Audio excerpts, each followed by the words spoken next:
Bonjour, Monsieur Kamal. Oui, On peut le commencer maintenant? d'accord. Je suis tout à fait prêt, je suis entièrement disponible. Ok, cher professeur.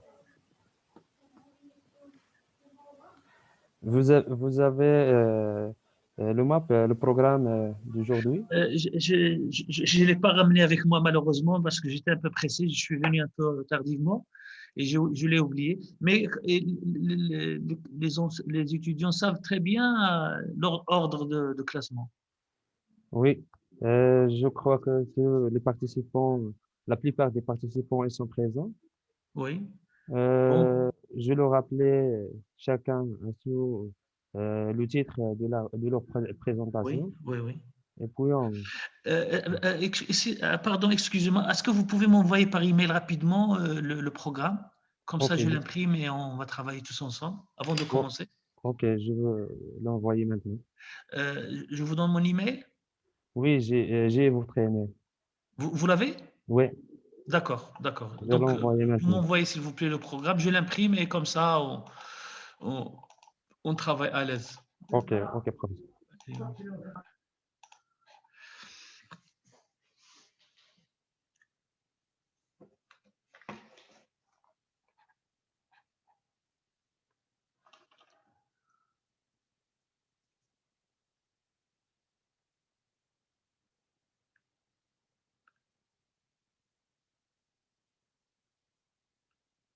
Gave the young researchers the opportunity to present their contribution.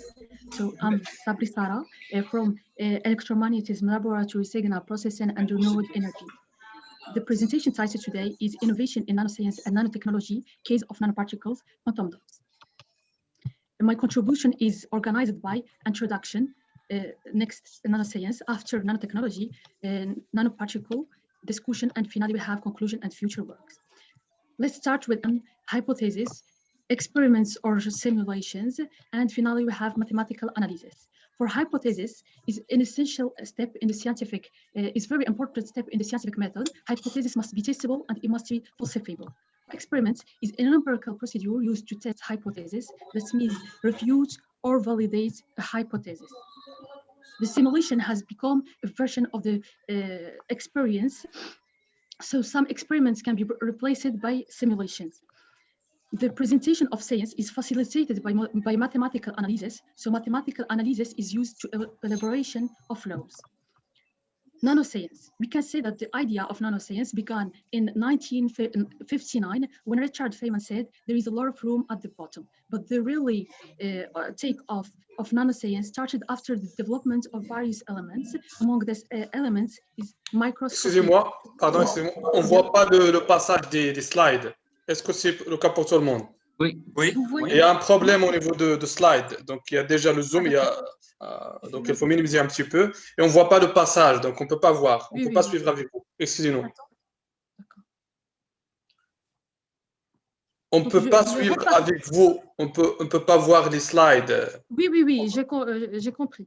Et donc, je vais repartager Ok, Attends. allez-y. partagez votre écran effectivement et faites un petit zoom là parce que ça déborde un peu sur les bords et on voit pas bien le texte. Ah, d'accord. Faites un zoom, voilà, ok. Et maintenant, vous Restez voyez? sur parce qu'il y a des choses qu'on n'a pas suivies correctement. D'accord. Organized by discipline and next nanoparticles discussion. And let's start with introduction. Science knowledge is based on hypotheses, experiments or simulations, and mathematical analysis. So hypothesis in the scientific method. Hypothesis must be testable and it must be falsifiable. Experiment is an empirical procedure used to test hypothesis. That means refute or validate a hypothesis. For simulation, simulation has become a version of the experience. So some experiments can be replaced by simulation is facilitated by mathematical analysis. So mathematical analysis is used to elaboration of laws. Nanoscience, we can say that the idea of nanoscience began in 1959, when Richard Feynman said there is a lot of room at the bottom. But the really takeoff of nanoscience started after the development of various elements. Among these elements, microscopy tools. Progress in nanoscience comes from the emergence of high-resolution scanning probe microscopy tools, which have allowed to visualize, to investigate, to manipulate, and experiment at nanoscale that was before not possible. The scanning tunnel microscopy (STM) was developed in the 1980s, then followed the development of other tools of scanning probe microscopy (SPM). Among them, the atomic force microscopy is the most important. Microscopy tools enable surfaces to be visualized with very high resolution, as we see here, accuracy along the vertical direction and along lateral direction, which was not possible before. Epitaxial techniques and growth methods have greatly contributed to the progress of nanoscience knowledge. A large variety of epitaxial techniques have been successfully developed to get high-quality nanostructures. About growth methods, there are different types. Assembly methods, also called computational growth methods. Here we can say, thanks to the magnification provided by atomic force microscope, visualizing and imaging 3D islands formation during Stransky-Krastanov mode using molecular beam, etc. Because at nanoscale, vous m'entendez? Because at the Pour ceux qui ne Désactivez votre micro. présentez de couper leur micro. oui, il y a du bruit.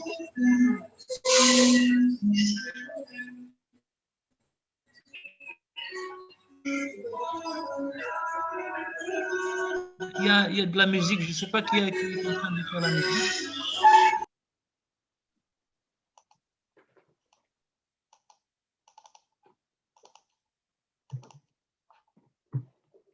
Because at the nanoscale, the physico-chemical behavior of nanomaterials cannot be explained by the concepts and theories of classical physics or classical chemistry. Nanoscience has introduced a new conceptual and theoretical framework.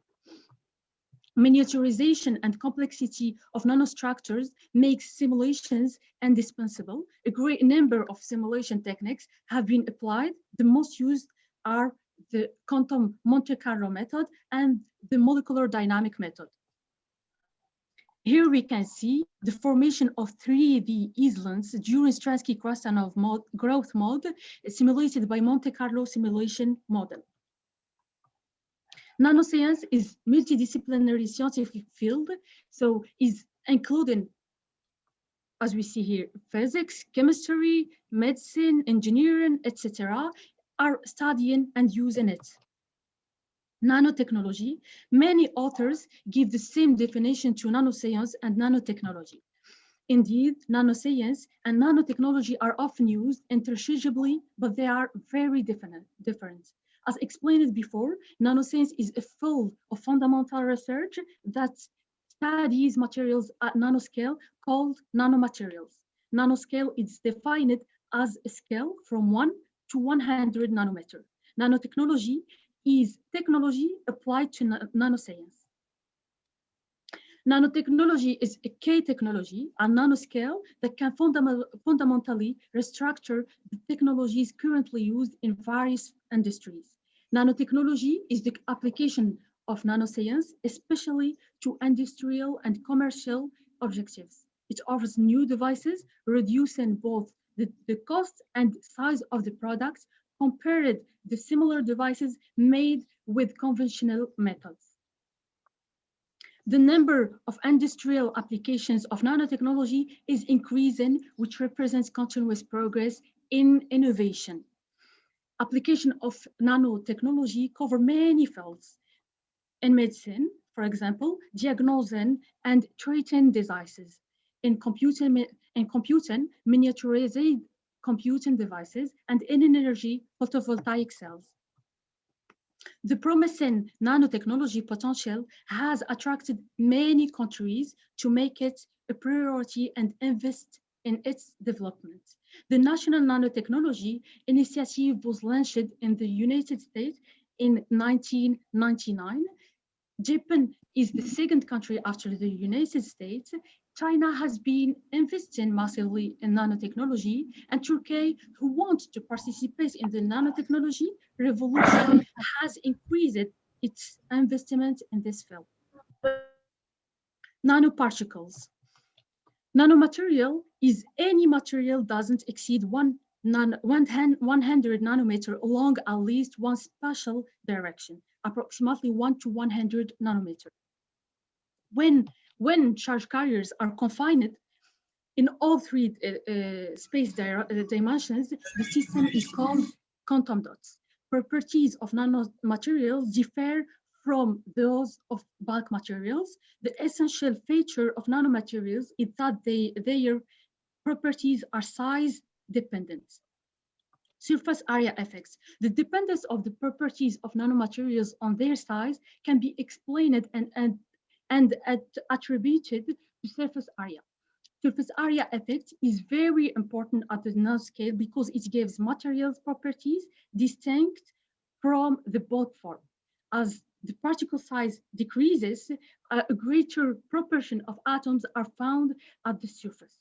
Surface atoms have fewer neighbors and thus possess unsatisfied chemical bonds, that means dangling bonds. Surface atoms are extremely reactive. For spherical particle to surface area to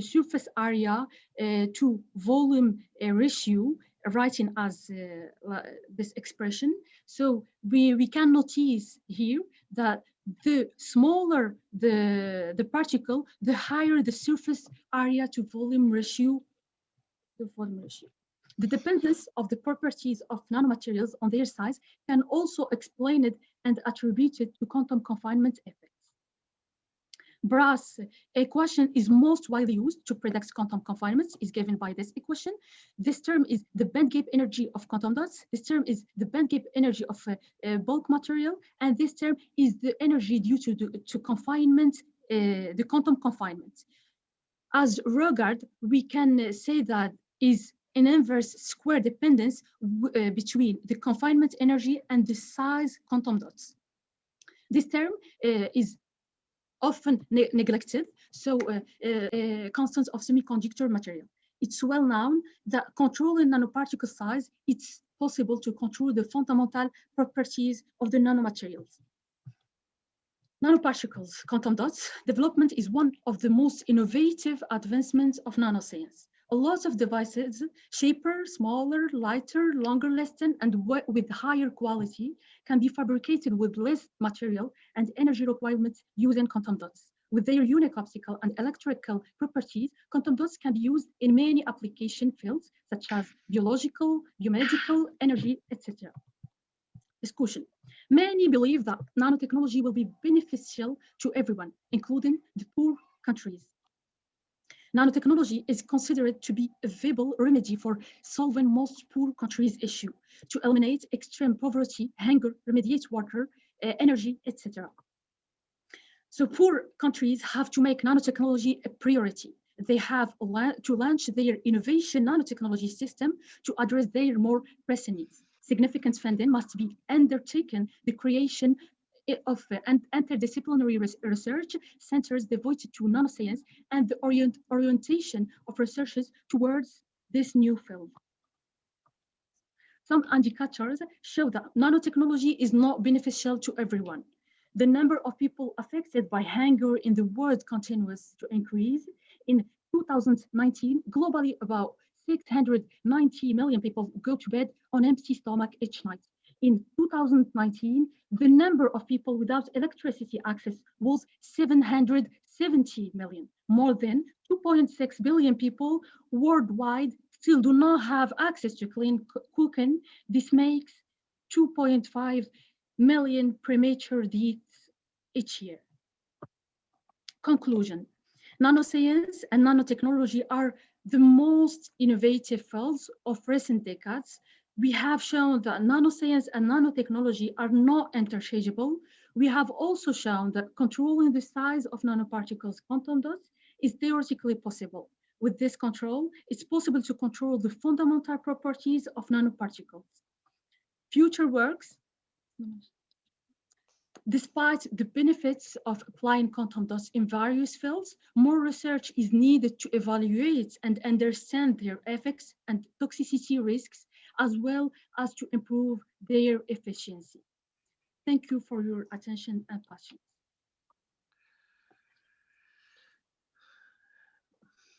Merci, merci, mademoiselle Sabri.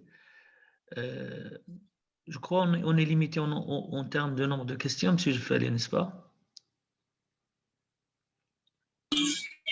Oui, On est limité en nombre de questions. normalement, oui. Bon, j'ai des petites remarques. On va pas prendre beaucoup de temps. Tout d'abord, on remercie mademoiselle Sarah Sabri pour sa présentation qui était très, très, très intéressante. En fait, il a très, très bien relaté une étude bibliographique des structures nanotechnologiques, de la nanotechnologie. Ce que je veux savoir, c'est bien, il a bien relaté l'historique de la nanotechnologie, mais je veux bien savoir, est-ce qu'elle travaille réellement sur une structure nanotechnologique? Mademoiselle Sarah, Oui, monsieur. est-ce que vous travaillez sur une structure donnée? Oui, monsieur, on travaille sur les boîtes quantiques. Parce que là, ce que vous avez représenté, c'est une étude théorique, hein, bibliographique. Donc, vous n'avez pas présenté exactement ce que vous faites réellement en termes de recherche. En termes de recherche, monsieur, j'ai parlé sur l'innovation de la nanoscience et de la nanotechnologie. Ma recherche est basée sur la boîte quantique. Pour cette contribution, j'ai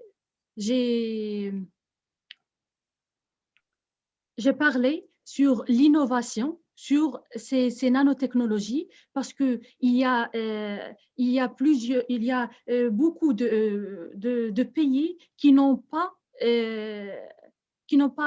par exemple, les remediate of water. Oui. On a compris tout ça, l'intérêt de la nanotechnologie pour le monde qui est pauvre. Ça, vous l'avez bien expliqué dans votre speech. Moi, ce que je souhaite savoir, est-ce que vous avez une structure sur laquelle vous travaillez? Est-ce que vous l'avez réalisée quelque part? Et est-ce que vous avez fait des mesures microscopiques pour qu'on puisse voir l'état de surface et tout ça? Est-ce que vous avez arrivé à ce stade de travail ou pas encore? Non, monsieur, pas encore. Pas encore, d'accord.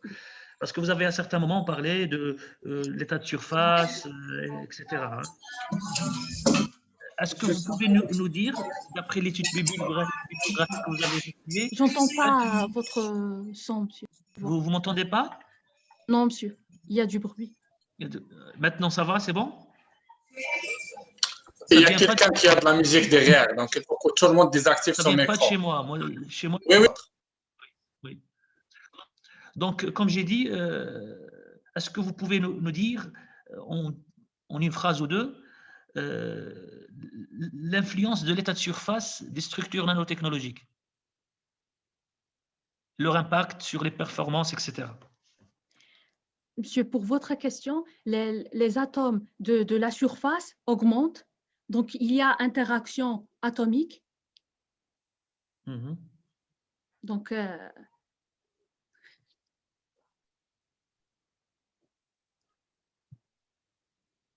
parce qu'à certains moments, oui, j'ai dit, à certains moments, vous avez présenté une image d'un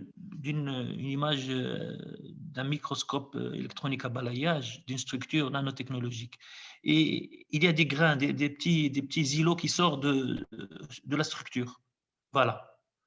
Alors, est-ce que vous pouvez nous expliquer rapidement, hein, en une phrase, d'où ça vient cette montée des structures? Il est dû à quoi? Pourquoi la surface n'est pas pratiquement parfaite? Il y a une hauteur de 15 nanomètres à peu près de dénivellation. Est-ce que vous pouvez nous expliquer d'où ça vient tout ça? Oui, monsieur. Monsieur, vous voyez l'image? Oui. Monsieur, ici, on a deux matériaux, le substrat et le thin film. Donc, le désaccord entre le substrat et les couches minces, il peut être que les couches minces, si le désaccord de paramètres de maille des couches minces est très grand, donc les atomes déposés vont être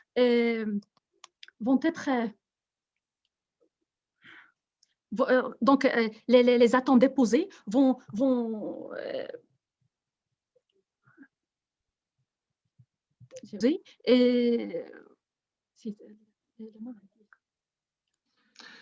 Ils vont pas se déposer d'une manière uniforme sur le substrat, c'est ça ce que vous voulez dire? Il y a un décrochement lorsqu'ils veulent se positionner sur le substrat, et ils ne vont pas se trouver. Il y a un désaccord de maille en fait. Monsieur, le déplacement aléatoire des atomes qui peut être de former l'isolote. C'est par la méthode de Stransky-Krastenko, je crois. Ok, Monsieur, vous m'entendez? J'ai oublié le micro décroché. Monsieur, ce que vous voyez ici, oui. Ce sont les îlots. Oui, donc, la formation des îlots, c'est quand les atomes déposés sur le substrat vont former, et ça dépend du désaccord de paramètres de maille entre le substrat et les couches déposées. D'accord. Ok, merci. Monsieur Gifali, vous avez des questions? Oui, oui, professeur, c'est Kamel. Donc, merci pour la présentation. Donc, la présentation a été très claire, pour la présentation, même que pour les slides. Donc, j'ai une question très simple. Quels sont les paramètres que vous avez utilisés, les paramètres physiques et géométriques? Monsieur, pour cette contribution, sur ma recherche, on ne fait pas AFM ou bien SPM, parce qu'on n'a pas sur le labo. Donc, juste, j'ai dit que j'ai mentionné que l'AFM et SPM sont l'utilisation de ces tools sont pertinents pour ça, pour le calcul de l'énergie de gap en fonction du diamètre du boîte quantique, j'ai utilisé le matériau sur CDTE. C'est bon. Je pense à mademoiselle Sarah Sabri, il est plus intéressant de caractériser, de voir les structures une fois réalisées, de les voir de façon électrique. C'est-à-dire pour les positionner par rapport aux nouvelles technologies, les anciennes technologies, silicium, germanium, etc. Monsieur, j'ai déjà fait la caractérisation de photoluminescence. Et ouais, on aurait dû la voir, ces performances-là. Ça serait plus intéressant de montrer ça. Je l'ai présenté dans une autre conférence. D'accord. Eh ben, puisque cette conférence est due à l'innovation de la science positive, c'est pour cela que j'ai présenté ces... D'accord. On aurait dû voir, ça serait plus intéressant de valoriser votre travail à travers une caractérisation électrique sur des matériaux nano, en précisant leur performance électrique par rapport à l'ancienne technologie silicium. C'est ça c'est ça l'intérêt de la nanotechnologie en fait. Oui, exactement. Je vais travailler sur ça, monsieur. Merci. Je vous en prie. On vous souhaite bonne chance pour votre continuation. Merci, monsieur. Bien. Allez, bon courage, Sarah. Merci, monsieur. Merci. Monsieur Omar, on passe au suivant. Ismaël Nasri. Oui, monsieur, bonjour. Bonjour, monsieur Nasri. Bonjour, monsieur Kamal. Mademoiselle Sarah, veuillez désactiver le partage de votre écran. D'accord, monsieur.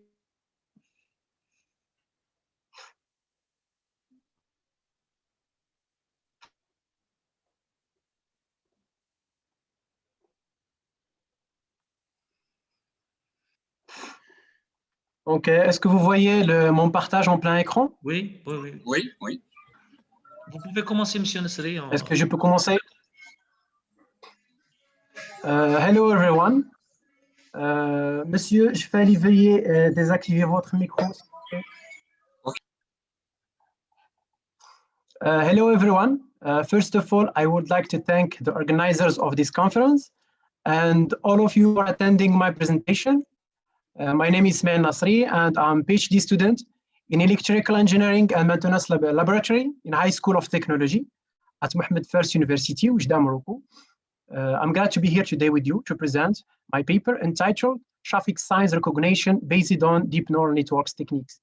The topic of my paper is deep learning and the convolutional neural networks. My presentation is divided into 4 main sections. First, I'm going to introduce traffic signs recognition and its role for self-driving. Second, I will show you the proposed solution to prepare a CNN model for traffic signs classification. I will concentrate on the following points: dataset description, proposed approach to prepare a deep learning model, and training the model using transfer learning and training from scratch. Then I will move on to the experimental results. In this part, I will make a comparison between training the model via transfer learning and training from scratch in terms of accuracy, computer time, and model size. We have also analyzed the role of number image datasets and learning rate in the classification accuracy and computer time. Finally, I will present a conclusion with further work. In the world of artificial intelligence and advancement technologies, many researchers and big companies are working on autonomous vehicles and self-driving cars. So for achieving accuracy in this technology, the vehicles should be able to interpret traffic signs and make decisions accordingly. Traffic signs recognition consists of 2 phases. Phase 1, detection and localization. Phase 2, classification and recognition. In this work, we will only focus on classification on traffic signs with convolutional neural networks techniques. The main purpose of this work is to propose an approach for traffic signs classification based CNN techniques and evaluate the performances of development systems. The proposed model ScienceNet can be very effectively used for self-driving cars to classify traffic signs. The figure 2 shows the general architecture of traffic signs recognition. First, labeled data will act as the input for a training algorithm. After that, traffic signs recognition based on 3 phases: traffic signs detection, feature extraction, and classification. If the traffic signs is found, the classifier will give the region of interest and pass it to the proposed CNN. CNN with feature detection layers are used to extract the deep features, and those features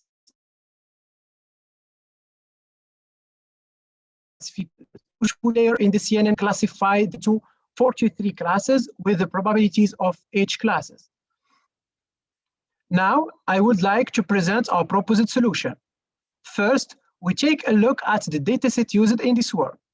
This study will focus on the German traffic signs recognition benchmark datasets. This dataset contains more than 50,000 images of different traffic signs classified into 43 different classes. The dataset is quite varying. Some of the classes have many images, while some classes have a few images. The size of datasets is around 300 megabits. The datasets had a train folder, which contains images inside each classes, and a test folder, which we will use for testing and evaluating our model. The proposed approach consists of 5 main steps. Step 1, load and explore images. Loading images from German traffic signs recognition benchmark datasets. Step 2, create and configure network layers. In this step, we define the convolutional neural networks CNN architecture, ScienceNet. Step 3, specify training options. In this step, we define the number of training epoch and learning rate value. Step 4, train and test the model with German traffic signs datasets. This dataset will provide us the input of the proposed algorithm for training. Step 5, extract the model. Finally, the CNN model ScienceNet can be saved as a file and used for classify images with the predicted label and probability. For transfer learning, for pre-trained networks such as convolutional neural networks, CNN, namely AlexNet, VGG16, GoogleNet, and ResNet18 were used to classify images. Table 1 shows an overview of the pre-trained CNN used in this work. The next point is training from scratch. For that, we are creating and configuring network layers by defining the convolutional neural networks architecture by training the algorithm, the network by the following algorithm.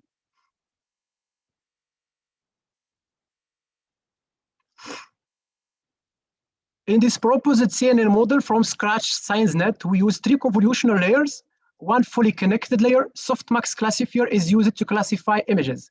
Figure 6 shows the architecture of the proposed deep CNN ScienceNet. Let's now turn to the experimental result. First, we present the material and the software used in this work. The processor for training and test processing platform was 3.6 gigahertz with 8 gigabytes of memory. The development platform for the algorithm was MATLAB 2018 version B. In this slide, we compare training the model from scratch with transfer learning according to the obtained result as illustrated in table 2. This comparison is based on the size of the model, accuracy, and training time. The 2 models were trained and evaluated by the same number of image datasets. From this result, we conclude the following points. Training the model from scratch and achieving reasonable results requires a lot of effort and computer time. Experimental result shows that the size of the proposed CNN model is small, 2.12 megabits, comparing to AlexNet 621 megabits of size. The accuracy rate is 99% for CNN Scratch and 96% for transfer learning. In this slide, a comparison between the pre-trained network is presented. The model performances was evaluated by modifying the number of image datasets for training the CNN model. The accuracy of VGG16net, ResNet18, GoogleNet, and AlexNet were 96%, 98%, 97%, and 96% respectively. From this result, we conclude that edge datasets. Table 3 shows the model size of the pre-trained network and the proposed CNN. The model size of VGG16 was 528 megabits with 138 million of parameters, and GoogleNet was 94.2 megabits with 7 million of parameters. The obtained results show that the size of the model is directly proportional to the number of parameters. Figure 8 presents the computer time of the pre-trained network and the proposed CNN ScienceNet with different number of datasets. The results show that the computer time depends on a lot of factors, including the number of image datasets, network architecture, and the number of parameters. Figure 9 shows the classification accuracy of ScienceNet and AlexNet for varying learning rate value. The CNN models used in this work achieve a higher accuracy when the learning rate is 0.0001. These parameters control how the model adapted to the problem. A small learning rate value can lead to good results in terms of accuracy, but with a long computer time. Contrariwise, when the learning rate increases to 0.1, we have too fast learning rate with an unstable training process and less accuracy rate. Points of my presentation are: we have proposed a solution for traffic science classification based on deep learning using the convolutional neural networks. The proposed model has been trained by transfer learning and training from scratch using German traffic science recognition benchmark datasets. We have compared between transfer learning and training from scratch based on accuracy, model size, and computer time. We have also evaluated the performances of the development system according to the experimental results. The performances of the models such as accuracy and image datasets and the learning rate value. Further work will focus on the implementation of the proposed model in embedded system. In closing, I want to thank all of you for your attention, and I look forward to any comments or question you may have. Thank you. J'ai une question. Oui, oui, monsieur. Okay, so thank you for this nice talk. It was very clear. You know, as the I will speak a little bit more about the neural networks that you use. How do you use it? And I have a question about you know, about the condition of taking this image. The condition on January are not as same as in July, for example. You know, you have brain, for example, in January you have additional problems in classifying your images. Do you have maybe some solution for this kind of problems, or you think that the conditions of taking this image as the same as are the same along the same year? I guess that my question is clear for you because noise. Thank you for your question, monsieur. For the transfer learning, we use this algorithm, and we use 4 pre-trained networks, such as convolutional neural networks. We use AlexNet, VGG16, GoogleNet, and ResNet 18 for the classification. On MATLAB. On MATLab. Yes, okay. Wait. This pre-trained network are used for the classification of the images. We have also compared the transfer learning and training from scratch. This comparison is based on the accuracy, computer time, and the model size. When we use transfer learning,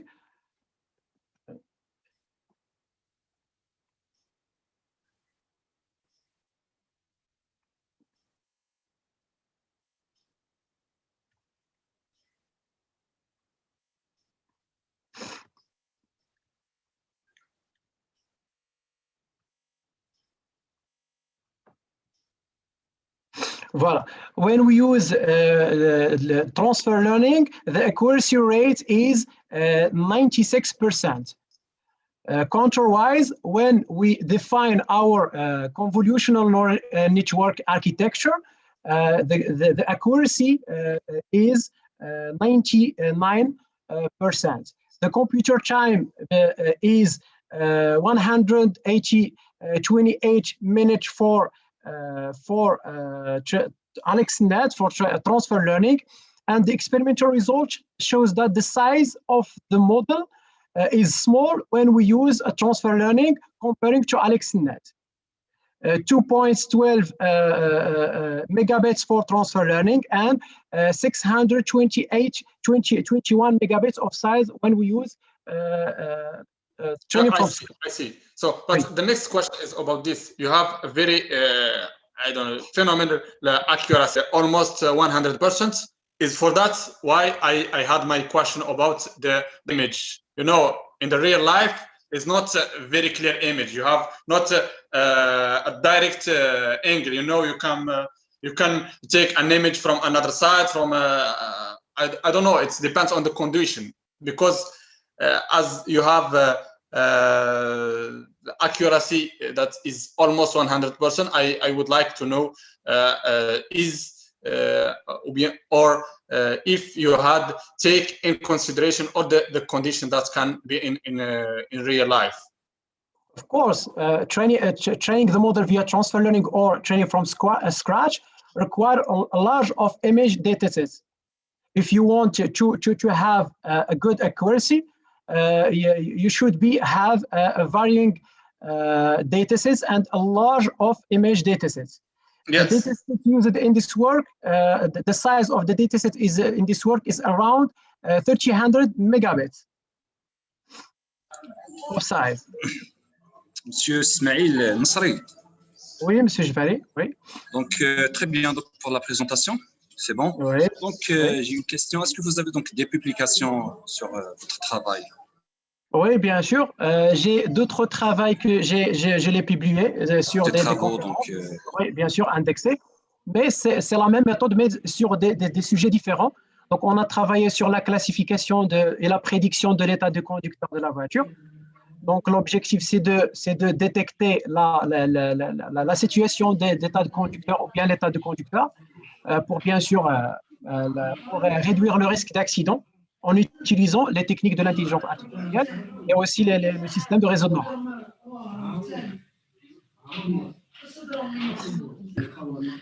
Est-ce que ce modèle est valable lors de transfert de l'information quantique dans le système du qubit? Le système de réseau de neurones? L'information quantique, le système du qubit. Oui, les réseaux de neurones sont utilisés généralement pour la classification et la prédiction. Donc, on peut trouver l'utilisation des réseaux de neurones sur plusieurs domaines. Ok, merci. Chers participants, s'il vous plaît, il faut respecter 10 minutes pour la présentation et 5 minutes pour les questions, pour passer dans les normes.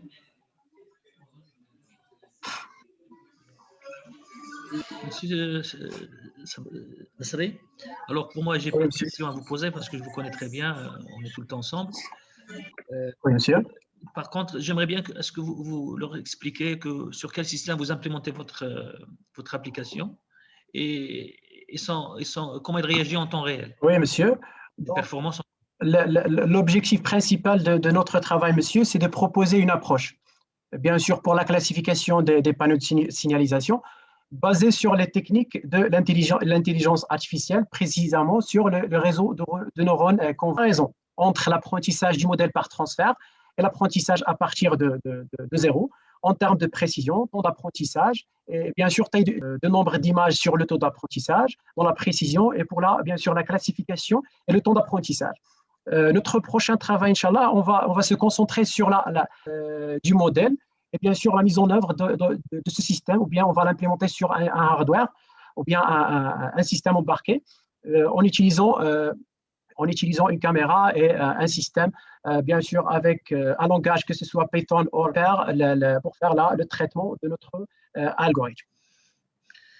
D'accord, merci. Merci, Ismaël. Merci, M. Kamal. Merci. Troisième participant, donc Hayat Al-Issaoui. Désactivez le partage, s'il Oui, vous plaît. monsieur. Oui. Ok, la S'il présentation. vous plaît, mademoiselle Hayat, vous avez 10 minutes pour la présentation.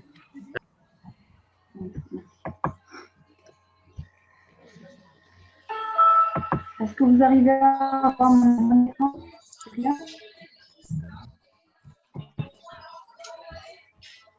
Est-ce que l'écran est bien partagé?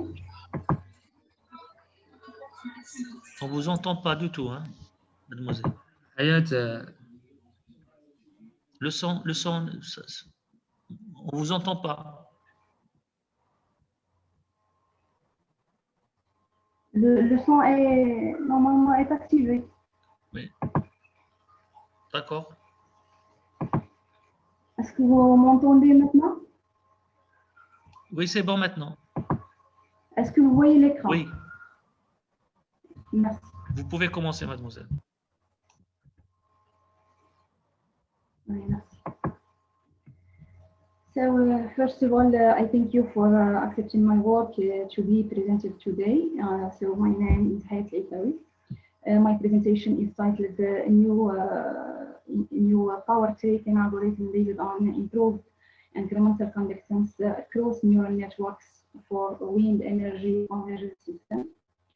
So, to approach this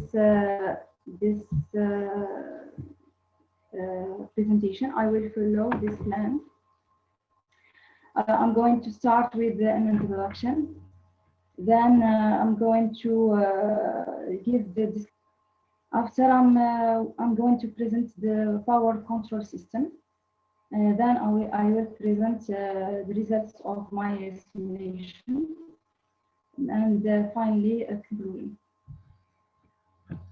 So this work presents a new maximum power point tracking MPPT for the connection of the wind turbine system to the synchronous permanent magnetic generator, PMSG.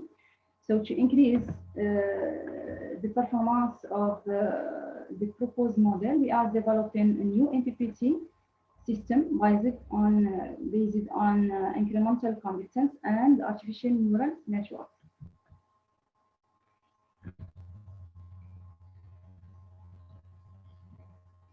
So this figure, as you see, presents the proposed model.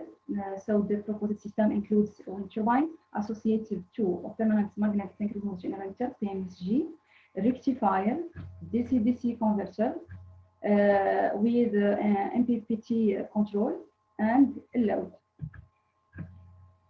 To obtain the maximum power generated by the wind turbine, the MPPT approach proposed is based on two algorithms, artificial neural network and incremental conductance. As you see in this figure, we have two blocks. The first block has wind speed as input, and it aims to predict the value of VMPP, the voltage, maximum voltage. And the second block, it aims to predict the value of duty cycle D. In the basis, of course, on values of I current of the wind turbine and the voltage of the maximum voltage. So to aim the value of the voltage, maximum voltage, we use the new artificial neural network, which is an information technology system based on the functioning of the brain, human brain. So in our case, artificial neural networks aims to predict the value of the MPP based on the learning of the database that stores the outputs related to each value of wind speed. So this model presents the neural network, artificial neural network that aims to predict the value of the VMPP in the basis of the database, which will database stores the output related to each value of wind speed, which is the input of the artificial neural network block.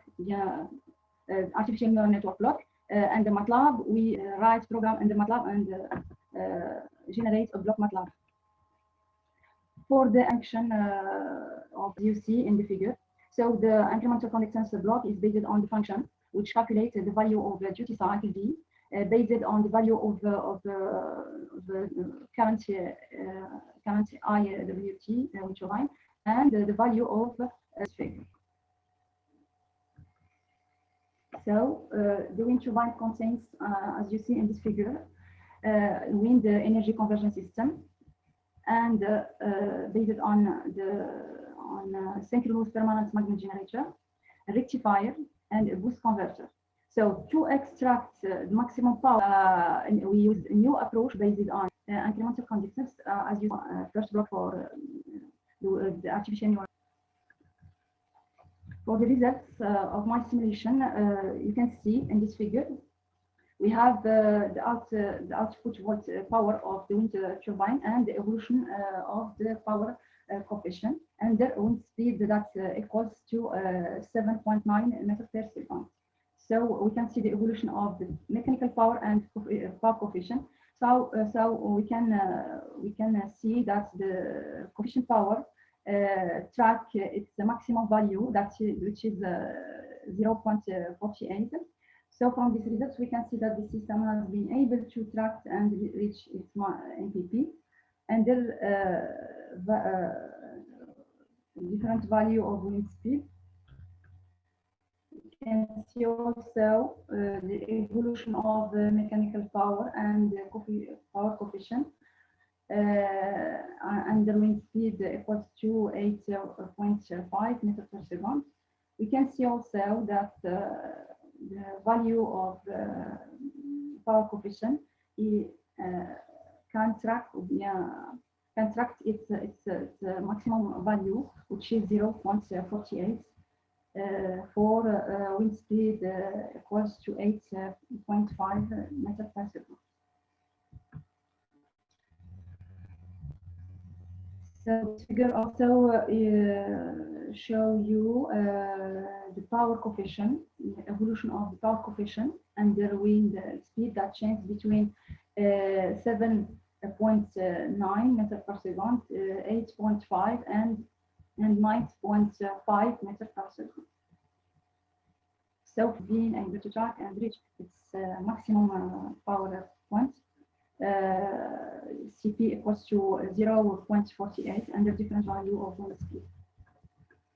So we have proposed a new maximum power point tracking approach for wind turbine system in order to improve the efficiency of wind system by tracking the MPP throughout the control of the boost converter, DC-DC converter. The proposed method is based on artificial neural network and incremental conductance. The power produced by the wind turbine system depends on the wind speed values. And the proposed MPPT approach is tested under different values of wind speed and using MATLAB simulation. And thank you for your attention. If you have any questions, Ok, professeur, c'est Kamel. Oui. Vous avez donc... Merci, mademoiselle Aissaoui, pour votre présentation. Alors, bon, c'est un travail qui est très, très intéressant. Jusqu'à présent, on a vu que votre travail reste uniquement réservé au niveau de simulation sur MATLAB, Simulink. La première des choses à savoir, est-ce que vous avez pu implémenter en réalité vos algorithmes, vous avez testé sur une éolienne réellement ou pas encore? Non, pas encore. On travaille juste sur les simulations sur MATLAB. Oui. Est-ce que vous pouvez revenir sur l'avant-dernière, le transparent numéro 11, hein, l'avant-dernier? Là, il y a des choses que je n'ai pas tellement bien compris sur ce que vous avez annoncé. Vous avez proposé trois vitesses de la turbine, hein, 7,9, 8,5 et 9,5. L'objectif, c'est la puissance. Hein. L'objectif, c'est pour ces trois vitesses. La puissance générée par la génératrice. Hein. C'est ça je vois pas la courbe de puissance. Voilà, le but, c'est d'avoir. Normalement, cette courbe reflète la puissance maximale. Parce que le coefficient power coefficient et le coefficient de puissance CP, il reflète que j'ai atteint le maximum puissance, la puissance maximale à cette wind speed. D'accord. Lorsque le coefficient de puissance atteint sa valeur maximale qui est 0,48, ça veut dire que j'ai atteint le maximum de puissance que j'ai fait. Oui. Alors, pourquoi je dois intégrer la figure de puissance dans le papier à soumettre. Exact. Merci pour cette remarque. Oui, merci. Exactement, parce que vous savez que lorsqu'on passe d'une puissance à une autre, lorsqu'on fait varier les conditions climatiques, la vitesse du vent change, la puissance, elle ne va pas atteindre une valeur permanente d'un seul coup, il va osciller. Il va subir des oscillations et après, il va se stabiliser. Voilà. Mais c'est ce phénomène qu'on voit. Voilà. Est-ce qu'il y a beaucoup d'oscillations pour atteindre la stabilité? Est-ce qu'il y a moins d'oscillations? Et c'est ça la performance. En fait, la performance de votre algorithme couplé avec les réseaux de neurones, la conductance, ça reflète là. Est-ce qu'on peut atteindre rapidement le régime permanent sans oscillation en termes de puissance? Et c'est ce qu'on veut voir. Oui. Oui, c'est une bonne remarque. D'ailleurs, c'est le coefficient de puissance reflète la même chose parce que j'ai fait d'autres travaux avec d'autres techniques, le neuron artificiel avec d'autres algorithmes comme les phases logiques, ainsi de suite. Alors, le CP, normalement, il reflète le taux.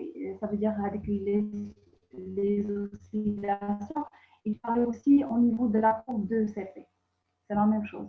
Mais je devais ajouter la preuve des puissances. J'aurais bien aimé à ce que vous passiez à la phase de réalisation, parce que une courbe qui passe d'un état brutalement à un autre état, en réalité, ça c'est pas vrai. Il y a toujours un régime transitoire qui va se... Il y a des petites oscillations. Et vous allez le voir quand vous faites la réalisation, vous allez voir que l'état transitoire, il est embêtant. Hein. Il existe, il est embêtant. On ne peut pas passer de 0 à une valeur constante rapidement, ça, je ne pense pas. Donc, oui, vous allez rencontrer ce genre de choses lorsque vous faites la réalisation. Oui, bien évidemment, c'est aussi pour la simulation, on remarque ces oscillations aussi. Donc, pour les courbes de puissance, on regarde aussi, on remarque la marge d'oscillation et on juge la performance de la technique proposée voilà, en se basant sur les oscillations. Est-ce que j'atteins rapidement la puissance maximale? D'ailleurs, parmi les grands avantages des réseaux de neurones artificiels, c'est qu'ils donnent la possibilité de faire ça rapidement. C'est parmi les caractéristiques de la neurone artificielle. Ben, merci, mademoiselle Issaoui, pour votre présentation. Oui, c'est bon, monsieur. C'est bon. J'ai aucune question, monsieur Kamel. J'ai juste une question, si c'est possible. Oui. Ah oui. Oui. Oui, ok. Bon, rapidement, je vous remercie en fait d'avoir présenté votre présentation. Je crois que vous travaillez sur la maximisation et la commande d'une éolienne, en cherchant à faire commander l'éolienne Filmax dans ce qu'on appelle maximum, le point maximal. Ma question, c'est juste sur parce que là, je crois que vous avez utilisé la combinaison de deux commandes, c'est-à-dire en se basant sur le réseau de neurones, et puis vous avez rajouté l'INC, l'incremental conductance. C'est l'algorithme très connu dans ce qu'on appelle la maximisation et l'algorithme de contrôler les ressources d'énergie renouvelable dans ce point maximal. Alors, ma question, est-ce que votre commande est dédiée à n'importe quelle éolienne? Je peux faire commander n'importe quelle éolienne, ou bien c'est juste spécifiquement à une éolienne que vous avez adoptée? Bien évidemment, je ne peux pas répondre à cette question clairement parce que j'ai testé une seule éolienne. C'est celle avec laquelle je travaille. C'est une éolienne qui donne une puissance de 1 kW. Donc, je peux dire qu'on peut faire ça avec d'autres éoliennes qui génèrent plus de puissance. Normalement, il devra marcher. Je crois non. Pourquoi? Pour la simple raison que vous avez besoin d'avoir ce qu'on appelle database. Parce que là, vous avez deux algorithmes. Vous travaillez sur l'algorithme d'incremental conductance. Vous travaillez aussi sur l'algorithme de réseau de neurones. Alors là, je crois que sur MATLAB, qu'est-ce que vous avez fait pour le réseau de neurones? Vous avez entré des données, je crois. Parce que l'entrée, il va lire la vitesse de vent et la sortie, il va donner ce qu'on appelle tension. Donc là, il se base en fait sur un ensemble de données que vous avez entrées. Et les données, c'est relatif à juste une éolienne.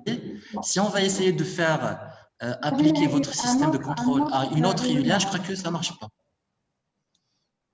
Oui, ça ne marche pas. J'ai essayé avec d'autres éoliennes. Le réseau de neurones, tu dois générer un autre bloc ANN. Oui, il faut changer encore ce qu'on appelle les données. Parce que les données que vous avez entrées, c'est les données spécifiques à votre éolienne que vous travaillez sur. Une fois que vous changez la source, voilà. Donc, pour répondre, je crois, à la question, ce n'est pas possible, sauf seulement si que vous changez ce qu'on appelle le database de votre algorithme. Non, une autre question, et je termine, s'il vous plaît. Si vous avez... Une autre question, je termine. En fait, sur la littérature de recherche... Ouais. Ce que j'ai compris de votre question, c'est est-ce que je peux utiliser la technologie, les algorithmes avec d'autres éoliennes? J'ai répondu oui. Mais bien évidemment, ce bloc ANN avec lequel j'ai travaillé, non, ça ne marche pas pour d'autres éoliennes parce que l'apprentissage de database pour l'éolienne avec laquelle j'ai travaillé, ce n'est pas la même chose que d'autres éoliennes. Ok, ça marche. Je suis claire. C'est bon, merci. Une autre question, je termine. En fait, sur la littérature de recherche, je vois qu'ils ont utilisé juste l'incrémental, donc le deuxième algorithme, avec les éoliennes, et ça ne marche pas. Alors, moi, je vois pourquoi vous avez rajouté le deuxième algorithme. C'est quoi l'intérêt? Parce que je vois qu'il y a en fait des chercheurs qui ont travaillé juste sur un algorithme de l'incrémental avec une éolienne et ça ne marche pas. Vous, ici, vous êtes en train de rajouter un deuxième algorithme en série avec l'ancien algorithme. C'est quoi l'intérêt? Moi, je ne vois pas. Bon, essayez de dire c'est quoi l'intérêt. Oui, c'est ce que je viens de dire à M. Qasmi, c'est que l'avantage de réseau de neurones, c'est le fait d'avoir cette rapidité d'atteindre la valeur maximale. Ça veut dire il ne prend pas de temps. Ça veut dire juste lorsque je donne une valeur de read speed, alors il va rapidement donner, en se basant sur la base de données qu'il a, de prédire facilement ou bien rapidement la valeur de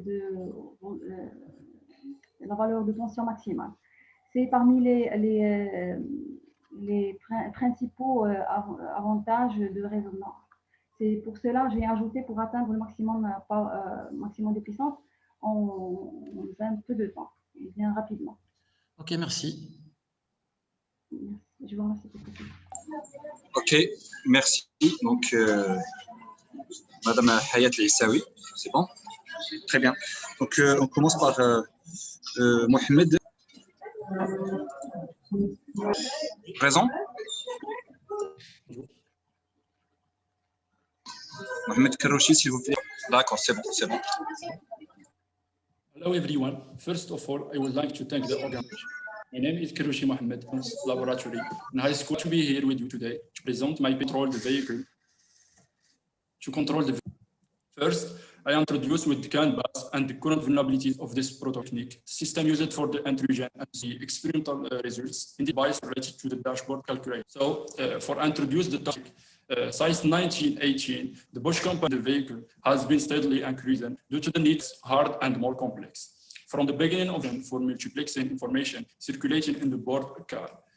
The CAN bus control area that for this broadcast bus is used in the automobile to dialogue between the various computers.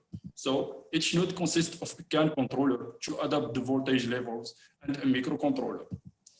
The one of the important components of the CAN is the data frame. Dominant bytes indicate the start of frame, followed by the standard CAN identifier, signify the priority of the message.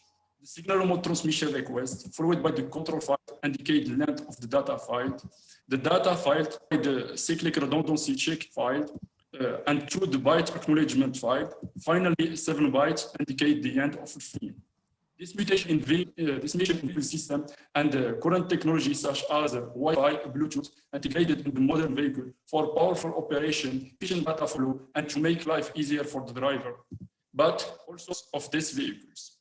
So, unfortunately, the CAN bus is insecure communication, files to implement the most basic security principles. Scientific research has shown that an attacker can access the CAN bus through link-linked connection via the OBD2 port or through distance using Wi-Fi, Bluetooth of car's radio.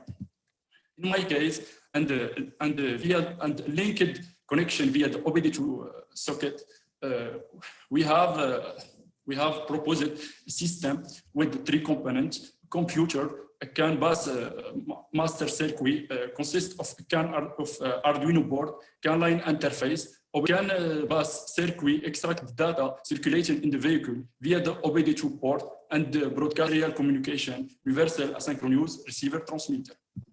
For software design, our work will be divided in 3 parts. In first, we started program with the configuration UART and initialized CAN at 500 kilo. All the frames, it's necessary to make an appropriate them to the 0. After this stage, we are listening and displaying its data and ID in the monitor cell.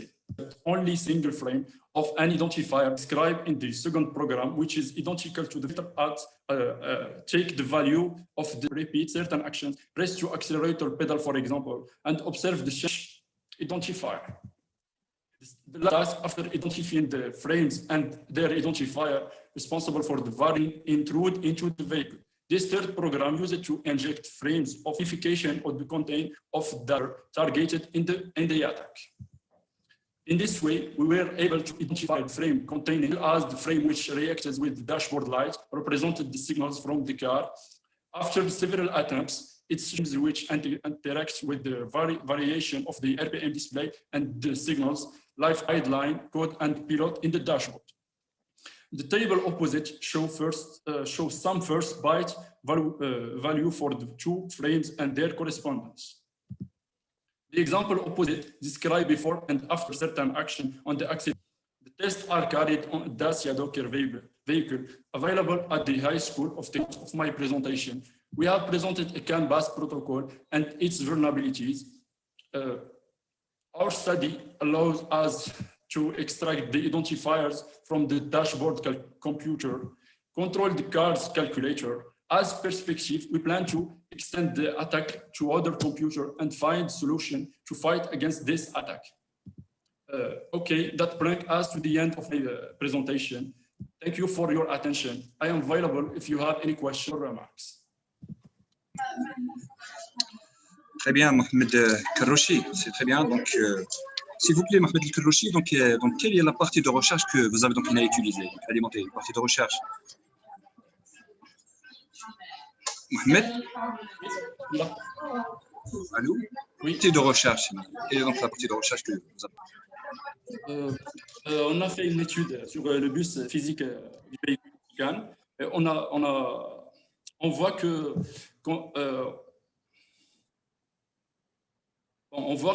qu'on peut détecter ou bien collecter les données qui circulent sur le bus physique du véhicule, mais avec aucun identifiant. On n'a pas pu identifier les identifiants et les trames.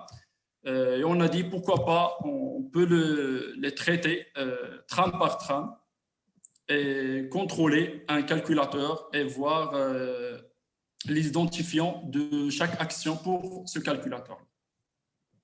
Et ça, c'est ce qu'on a fait. Ça, c'est ce qu'on a fait. Ok, c'est bon. Oui, monsieur Kamel? Oui, en fait, monsieur Karouchi travaille à l'EST avec nous. Donc, en fait, ce qu'il a fait réellement, c'est il a pu dialoguer avec l'automobile. Donc, il se connecte via son bus CAN. Et puis, à partir de la lecture des trams qui circulent dans le bus, et avec une série d'études, il a su savoir toutes les trams qui circulent et quelle trame, qu'est-ce qu'elle fait. C'est-à-dire tous les capteurs qu'il existe, comment on va, leur adresse, comment agir sur les capteurs et tout ça. Donc, c'est un travail de longue haleine quand même. Et c'est pas facile d'identifier tous les capteurs, toutes les données de véhicule. C'est pas facile à bien chiffrer les données qui sont dans la trame. Donc, c'est son travail. Et le plus important de son travail, c'est que il a pu agir sur la voiture de manière externe. C'est-à-dire, il peut prendre lui-même le contrôle de la voiture. Vous voyez? C'est-à-dire que donc l'objectif du travail, c'est qu'à distance, si on arrive à se pénétrer dans le bus de la voiture, on peut contrôler nous-mêmes, sans le conducteur, on peut contrôler la voiture de manière autonome. Et c'est ça le plus important de son travail. Merci. J'ai une question. Oui, s'il vous plaît, monsieur, j'ai une petite question par rapport à ça. Oui. Donc, si il peut prendre le contrôle donc sur la voiture, donc vous m'entendez? Oui, je vous entends. Donc, s'il peut alors prendre le contrôle sur une voiture, on va dire, est-ce que c'est déjà le même cas pour des bus? des cars, des autocars, des bus? Par rapport à son système de communication, les systèmes électroniques. D'accord. Donc, si c'est possible d'avoir juste des informations sur la vitesse, par exemple sur la position et sur la vitesse, est-ce que, par exemple, dans Oujda, si vous êtes dans Oujda, de prévoir un système de panneaux intelligents, des panneaux électriques dans des stations d'attente des bus, par exemple, pour l'avenir? Est-ce que c'est possible? Est-ce que c'est prévisible? Des panneaux Des panneaux intelligents, des panneaux intelligents, par exemple, pour prévoir le temps d'attente, il est où le bus? Est-ce qu'on peut attendre un petit peu plus? Ah oui. Vous voyez de quoi je parle ou non? Bon, c'est pas ça. Notre étude était hacker ou bien attaquer le système d'automobile. Ah, d'accord. Le système de l'automobile, voilà. Attaque au niveau du système électronique. Mais après, effectivement, ça, c'est une autre manière de diriger le travail après. Parce qu'une fois vous connaissez les informations sur le véhicule, et via un GPS, vous connaissez sa position, effectivement, ce qu'il veut dire, monsieur Bouchefa, vous pouvez positionner le véhicule, sachant que vous connaissez sa vitesse, vous pouvez estimer le moment où il va arriver à telle station ou à telle station. Oui, voilà, c'est ça. C'est par rapport, c'est un projet peut-être pour l'avenir, pour l'équipe. Il m'apparaît très important ça. C'est très intéressant, oui. Au lieu de faire, où les passagers attendent comme ça sans savoir à quel moment il va arriver. En été, oui, c'est pas évident. À ce moment-là, avec ce système-là, vous pouvez réellement avoir à quel moment il va arriver le bus, par exemple, ou l'autocar, etc. Ça, c'est très intéressant comme idée quand même. Il faut la prévoir ça dans le futur, M. Karouchi. Inch'Allah, oui. Merci, M. Kasmi. Bon courage. Merci. Bon courage. C'est bon, très bien. On passe au suivant. Monsieur Fallait, vous avez le son coupé. Oui, voilà. Mohamed Zarouali. Oui. D'accord. Pardonnez-moi, cher professeur. Concernant si Mohamed Zarouali, il pose la question est-ce qu'il peut nous rejoindre à la fin de cette session parce que D'accord, c'est bon. Issa Hilli. Oui. Issa Hilli, s'il vous plaît, donc. Oui, d'accord. Présentation, s'il vous plaît.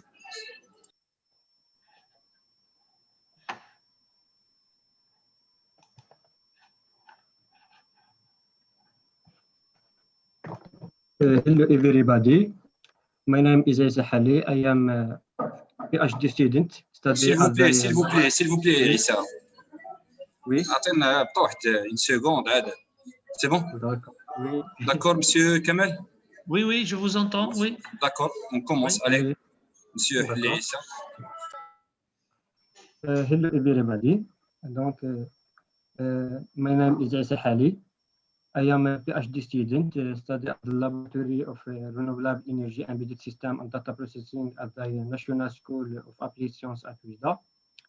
The topic of this presentation is extraction of photovoltaic parameters under different levels of irradiations. This presentation is organized as a flower. Firstly, I do like to start by introduction. Secondly, I do like to explain model of photovoltaic cell. Next, I do like to explain proposed method. Next, I do like to show you results and discussion. Finally, I will conclude this presentation. So this work proposed a method of parameters determination for solving a nonlinear equation system. It should be noted that this nonlinear system of equation to be solved included the new sample equation expressed as a function of one known parameter, does not require any initialization of these parameters. The results of simulation show that the proposed method is moreover accurate. This method is applied in single diode model equation successively to the three remarkable points. So this single diode model is essentially a p-n semiconductor junction. When exposed to light, direct current is generated. For simplicity, this circuit consists of photocurrent EP, diode T, shunt resistance expressing local current, and series resistance due to contact between semiconductor and metal parts. The current generated by the photovoltaic cell is given by the following equations as function of the 5 known electrical, which are the photocurrent EV, saturation current ES, and series resistance RS, diode N, duality factor, and shunt resistance R shunt. The typical PV current is presented in the following figures as function of voltage. It shows the nonlinear behavior and the 3 remarkable points, which are the short circuit point, the maximum power point, and the open circuit voltage. Based on the 3 remarkable points, one can generate this system nonlinear as function of the 5 known electrical parameters. As can be seen, the last equation can be solved analytically without any complex calculation or iterative process or initializations. And we have injected the experimental value of the 3 remarkable points in the system. The system solved using a numerical method. This method is tested in MATLAB Networks. In this work is tested in MATLAB Networks, Talent, Silicon Shell, SIGA 115. This picture presents the manufacturer's datasheet.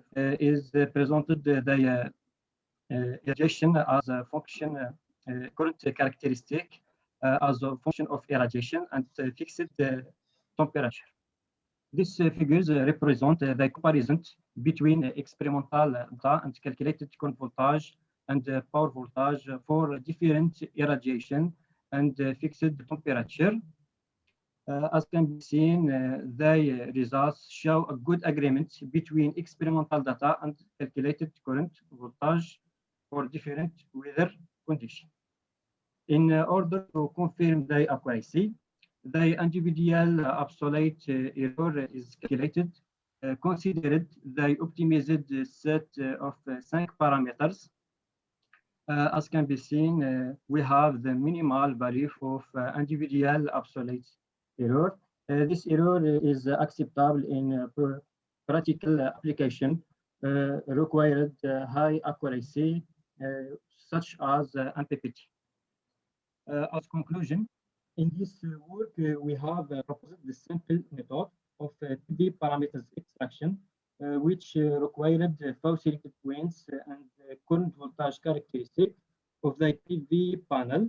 Is good accuracy has been proven in one hand by the good agreement between experimental current and simulated one using the extracted parameters, and the other hand by the low individual absolute error for non-particle irradiation and the fixed temperature. Also, can you use this proposed method?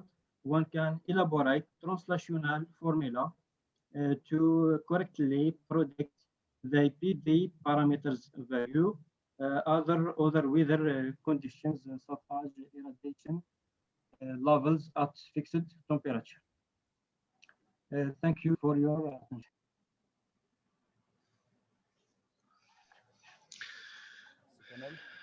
Oui. Merci, Monsieur Issa. Alors, comme question, d'après c'est une histoire très, très ancienne. C'est bien, mais vous êtes en train de remodéliser le panneau avec d'une nouvelle technique que vous avez présentée. Je ne vois pas son intérêt. Est-ce que vous pouvez m'expliquer pourquoi vous avez revenir sur la... L'intérêt, c'est d'avoir la variation des paramètres en fonction de l'irradiation. Donc, cette méthode, il permet d'extraire les paramètres à n'importe quelle condition. Dans ce cas, on peut déterminer la résistance serrée de n'importe quelle condition de l'irradiation. Ah, d'accord. Donc, en fait, vous ciblez le vieillissement dans les panneaux. Vous simulez voilà. Les vieillissements dans les panneaux. Oui, voilà, c'est ça. C'est ça. Oui. D'accord, OK. Donc maintenant, je vois clair pourquoi vous avez fait cette étude. Mais quand même, la technique, l'algorithme que vous avez utilisé ou la modélisation que vous allez utiliser n'est pas tellement bien expliquée. Je veux dire, comment?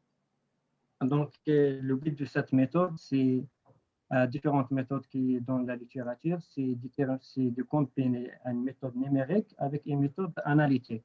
Et vous pouvez voir dans ce système, il y a l'équation 5, c'est une équation analytique.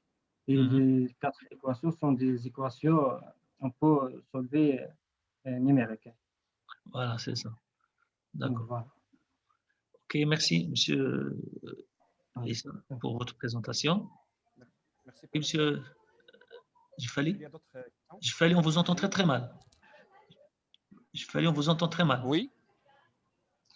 À vous la Allô? parole. Katsmani d'abord? Oui. C'est bon? Oui, oui, c'est bon. Oui. S'il y a d'autres questions? Non, non, c'est bon. De mon côté. C'est bon, donc on passe à d'autres. Badreddin Faoui.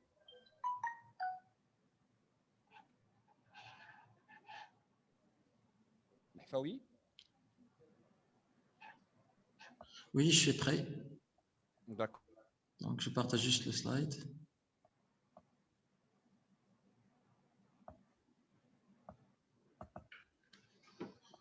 Alors, est-ce que c'est bon, c'est partagé? Oui, on voit bien. C'est bon, ça marche.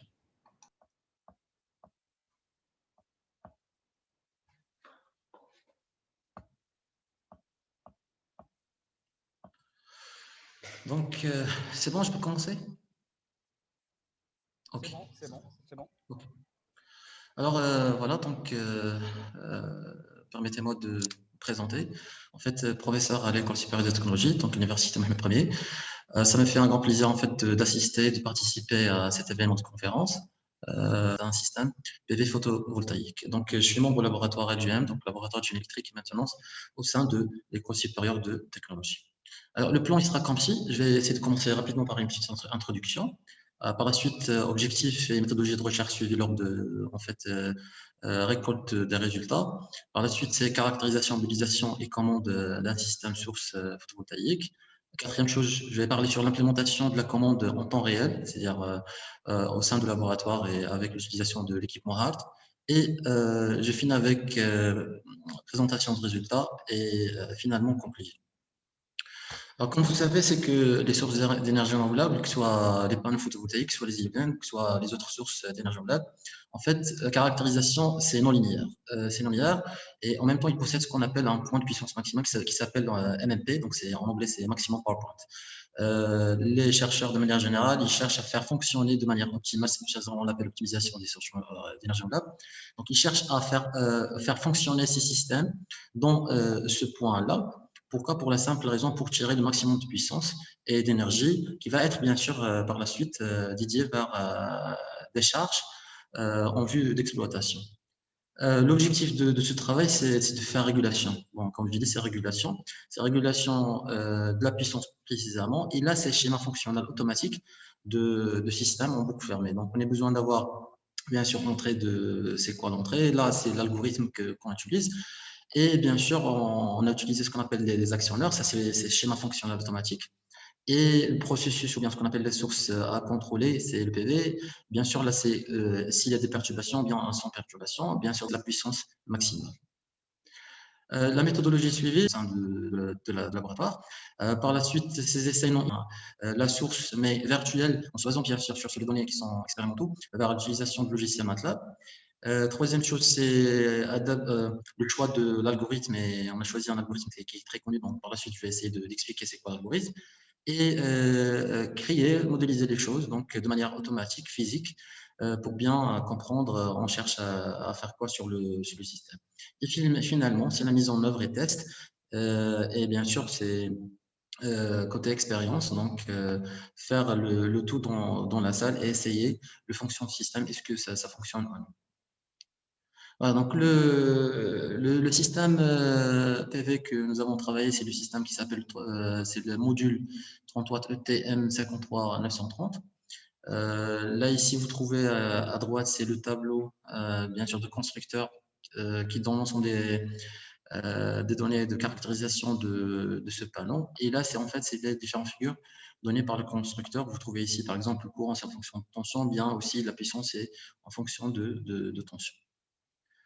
Là, c'est caractérisation expérimentale effectuée par moi-même, donc au sein du laboratoire. Ce que nous avons fait, bien sûr, on a pris la source en tant que source renouvelable et on a attaqué, bien sûr, la source avec ce qu'on appelle l'éclairement, mais c'est l'éclairement artificiel. Et il y a, comme vous voyez ici, il y a différents éclairements de 250 jusqu'à 1000. Et bien sûr, la caractérisation a été faite par la puissance en fonction de tension et aussi courant en fonction tension avec différents éclairements injectés bien sur le panneau solaire. Une fois c'est fini, on a pu réaliser ce qu'on appelle un modèle, mais sur MATLAB, et qui a donné presque les mêmes résultats. On a pu créer ce qu'on appelle un modèle bien sûr de la source pour être bien sûr effectué par la suite des tests sur le code de simulation avant d'aller vers la partie de réalisation présentée ici, ou bien d'autres algorithmes, d'autres commandes de système. Alors nous avons pu aussi donc de réaliser l'adaptateur qui va être utilisé entre la source et la charge. La charge a été réalisée au sein du laboratoire et à la fin il est exploité et mis en œuvre au sein de la salle. L'algorithme utilisé s'appelle l'algorithme, c'est le P12, c'est Perturb and Observe, tel que le mot l'indique. Donc, c'est quoi l'algorithme? C'est perturber le système. Bon, il perturbe le système par l'injection de ce qu'on appelle un signal qui possède ce qu'on appelle un rapport cyclique. Et par la suite, il faut vous perturber le système. Vous êtes en train par la suite de mesurer. Bon, là, il mesure le courant en tension et il va faire des calculs. Et en se basant sur le calcul, il va bien sûr faire sortir des ordres, décider est-ce qu'il va incrémenter le rapport cyclique ou bien décrémenter. Puis après, donc, il va injecter le nouveau signal et mesurer et ainsi de suite jusqu'à avoir ce qu'on appelle, incrémenter, décrémenter jusqu'à avoir ce qu'on appelle le point de puissance de bon fonctionnement. L'implémentation était réalisée de cet algorithme. Bien sûr, on a passé par l'étape de faire convertir l'algorithme vers un MATLAB. Une fois on a fait le programme sur MATLAB, donc on a implémenté le 11.04. Là, vous voyez ici, c'est le système. Vous voyez ici, c'est le panneau. Là, c'est notre HR. Et avec le hard, et d'autre part avec le control desk pour tirer différents matériels tels que l'oscilloscope, le multimètre pour en fait mesurer visualiser le signal d'attaque vers le MOSFET que nous avons pu avoir. Alors, qu'on voit ici, ça, c'est la puissance. En fait, on voit ici, c'est une puissance au bord avec un éclairement de 950. Et là, c'est ce qu'on appelle approprié pour 150 watts par mètre carré. Voilà, merci de cette activité de recherche. Posée pour répondre à vos questions si vous avez. Merci infiniment. Merci, professeur Badr. Badr Emel, si vous avez C'est Haoui, on te connaît tes activités de recherche. Tu fais d'habitude comme recherche. Hein. Il n'y a pas que ça. Il n'y a pas que le photo. Je veux savoir deux informations. Alors, la caractérisation, les premières courbes de mesure, vous avez gardé le poids à 2 volts à ce niveau-là. Et vous n'avez pas suffisamment de poids de mesure. Donc, c'est précis, comme il est le panneau réellement. Pour résoudre le problème, en fait, il faut tirer juste, je ne sais pas, par exemple, là, j'ai fait par exemple une vingtaine de points que vous trouvez ici. Donc, des fois, il y a des contraintes sur l'expert. Parce que des fois, c'est contrainte vraiment. Et c'est en fonction aussi de la source. Est-ce qu'on cherche, vous voyez?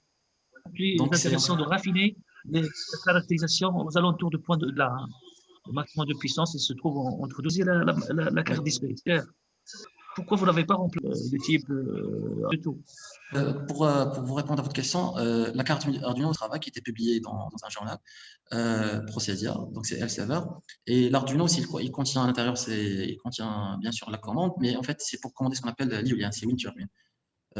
Pourquoi on a utilisé la carte de recherche avec MATLAB et la carte DSP, il est dédié les commandes des algorithmes développés sur MATLAB. Vous voyez, donc on gagne le temps de passer vers un deuxième programme, convertir ou bien traduire l'algorithme vers le langage C dérivé de l'Arduino. Vous voyez, alors que là, en simulation de travail avec MATLAB, c'est simple, on ne fait pas cette étape de traduire l'algorithme. Je comprends, mais ma question, ce n'était pas sur le coût, en fait, parce que votre manip, ça coûte trop cher. Et oui. Ça coûte cher, je veux dire, des spaces, je sais que ça coûte vraiment vers les 100 000 dirhams ou quelque chose comme ça, et c'est excessif. Oui.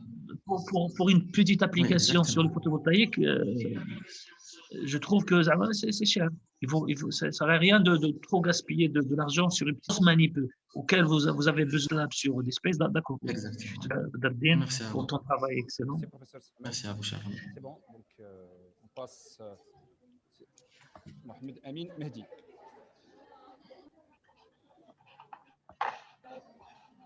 Mohamed Amin Mehdi. Saadawi. Oui, je suis là. Mohamed Amin Saadawi. Oui. Mohamed Amin Mehdi présent? Ok, c'est bon. Monsieur El Hafaoui, s'il vous plaît, donc Oui, attends, je cherche juste comment on désactive ici. Alors.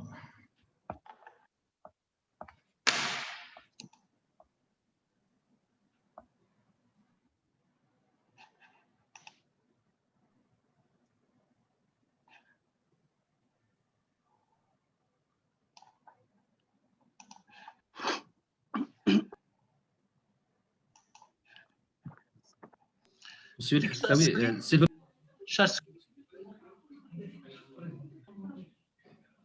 Hafaoui. Merci, monsieur, d'annuler le partage. Glissez, Moi, je glissez monsieur El Hafaoui, glissez la souris vers l'euro. Puis tu peux voir quitter le parc à côté de la barre. Oui. C'est bon, ça marche? C'est bon, oui, c'est bon. Mohamed Amin Mehdi? Oui, mais c'est bon. Vous voyez ma présentation? Oui, on voit bien la présentation. Ok, merci.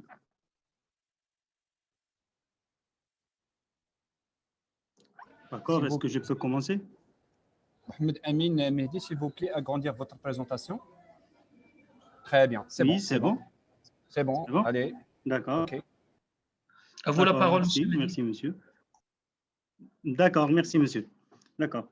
Bonjour, j'espère que tout le monde va bien. Je suis Mohamed Amin Mehdi, doctorant à l'école Mohammedia à Rabat, Université Mohamed V, chef de projet chez BASF Master Builder Solutions, Casablanca. Je fais ma thèse doctorale au laboratoire de génie civil et de construction sous l'encadrement collaborateur du Centre national des études et de la recherche routière, monsieur Kachar Mohamed. Pour le plan de ma communication est comme suite. En premier lieu, petite introduction. Par la suite, matériels et méthodes, résultats, discussion, enfin, conclusion et perspectives. Pour une petite introduction, donc, avec plus de 5 000 km, le Maroc possède l'un des plus importants réseaux routiers nationaux d'Afrique.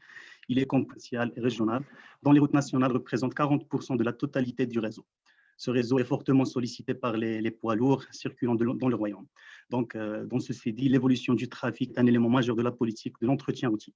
Elle vise d'une part à offrir aux usagers du réseau routier national un niveau satisfaisant de confort et de safety, de sécurité, y compris un entretien satisfaisant des dépendances, des équipements de signalisation et de la sécurité, et d'autre part pour assurer la préservation du patrimoine routier, c'est-à-dire la chaussée, les ponts. Donc, généralement, le trafic routier est le facteur majeur principal à toutes les étapes d'un projet routier, depuis les études de faisabilité, en passant par la conception technique et le dimensionnement des ouvrages de chaussée jusqu'à l'exploitation.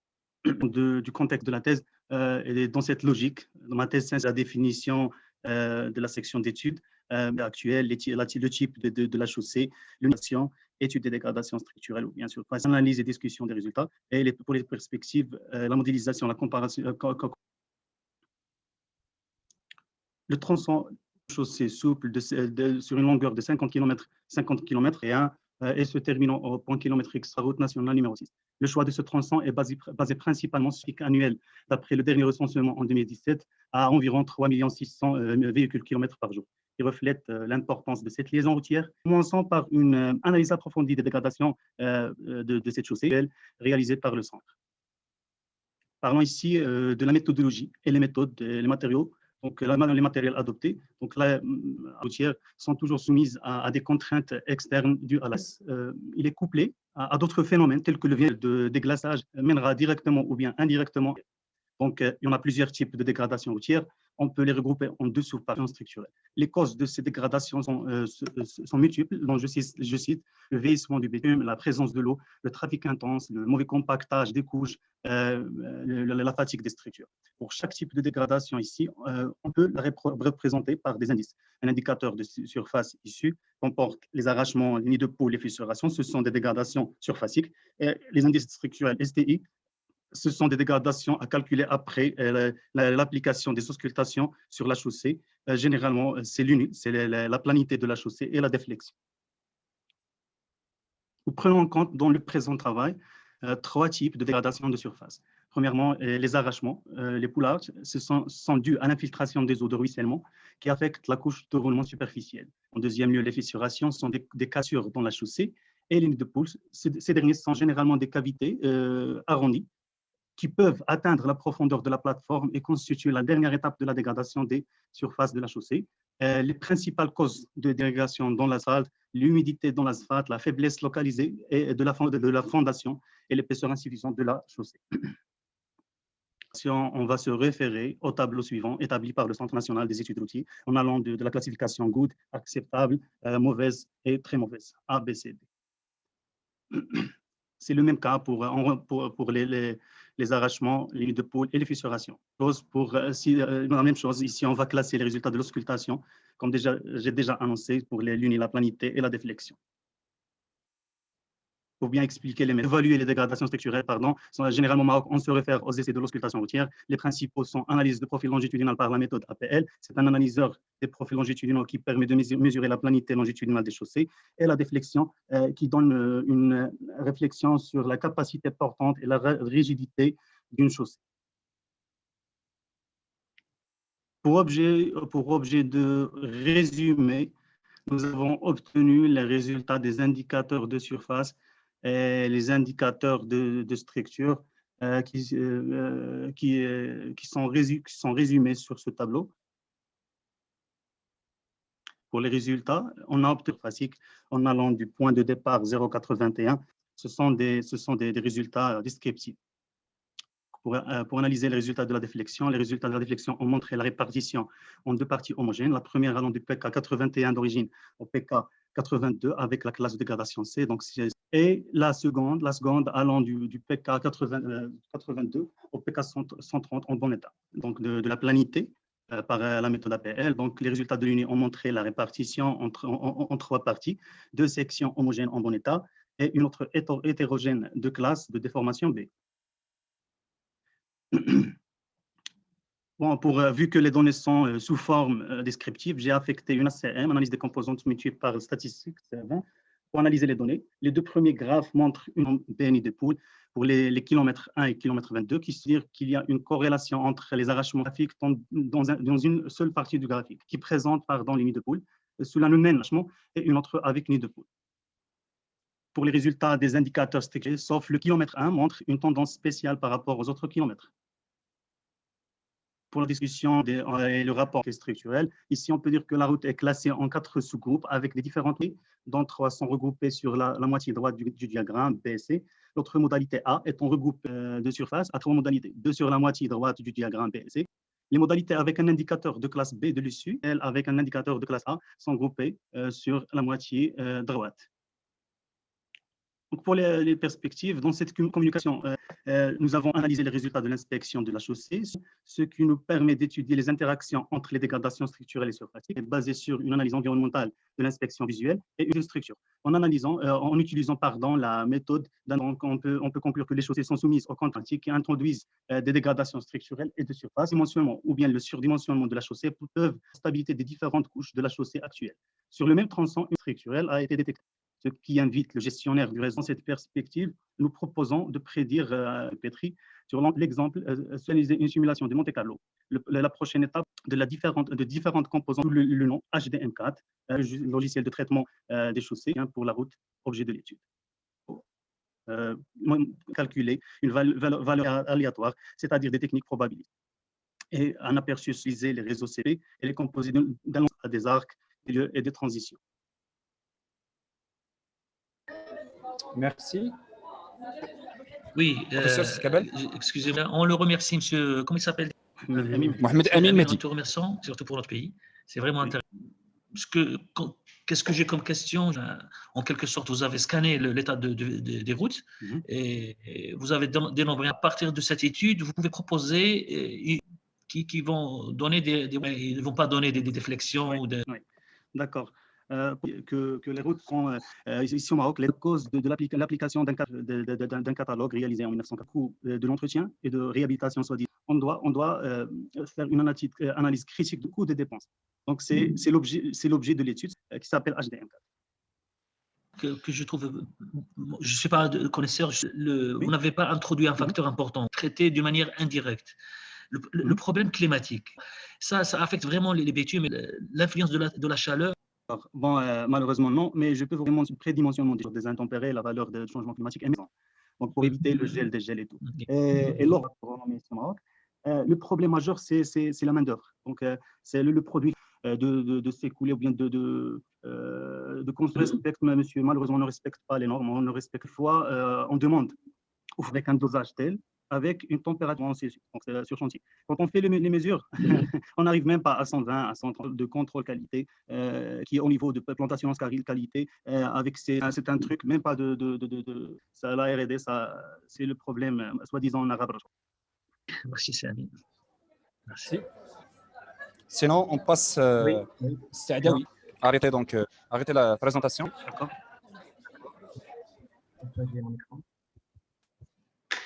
Est-ce que vous voyez mon écran?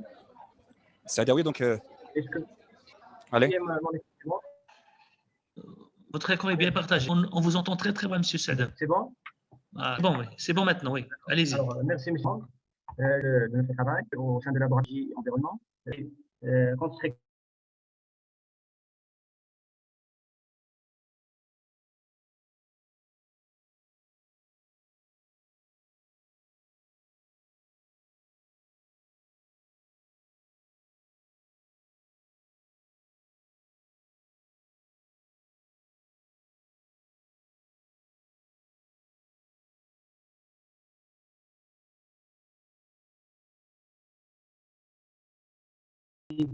Pour consolider et appliquer les connaissances acquises en classe dans d'autres cours, et bien, les instruments dotés pour réaliser plusieurs applications, plusieurs plateformes dans les différents domaines de physique.